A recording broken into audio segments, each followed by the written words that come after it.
దిలావర్పూర్లో ఏర్పాటు చేయ తలపెట్టిన ఇథనాల్ పరిశ్రమకు తమ కుటుంబానికి ఎటువంటి సంబంధం లేదని మాజీ మంత్రి బీఆర్ఎస్ సీనియర్ నేత తలసాని శ్రీనివాస్ యాదవ్ స్పష్టం చేశారు.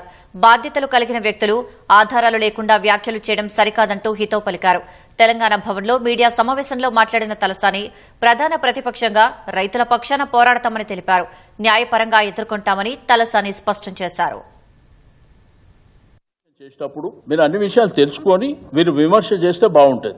ఏది తెలియకుండా ministry of environment and forest, government of India permissions ఇచ్చేది గవర్నమెంట్ ఆఫ్ ఇండియా, అది కూడా తెలియకుండా రాష్ట్ర ప్రభుత్వం ఏదో చేసిందని చెప్పి నేనేదో దాంట్లో క్యాబినెట్ లో ఉన్నా అని చెప్పి గట్లా మాట్లాడుతున్నారు. ఇది మంచి పద్ధతి కాదు. మీరు అందుకే ప్రజలలో అబాస్ పాలవుతున్నారు ప్రతి దాంట్లో కూడా. ఇదంతా కూడా చెప్పే అవసరం లేదు.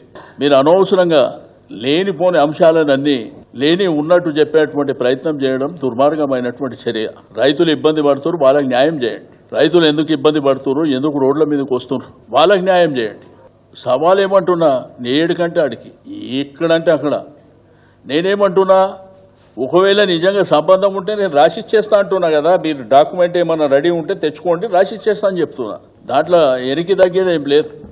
నేనేమంటున్నా, ఫస్ట్ టైం కాబట్టి నేను అంత దాకా పోతలేను. తప్పకుండా లీగల్ ప్రొసీడ్ కావచ్చు. రెండో వాళ్ళే చెప్తారు, పెట్టిస్తున్నాం మేమే అంటూ రెచ్చగొడుతున్నాం మేమే. పెట్టించడంలో మేమే అయితే రెచ్చగొట్టడంలో మేమే ఎందుకు అవుతాం?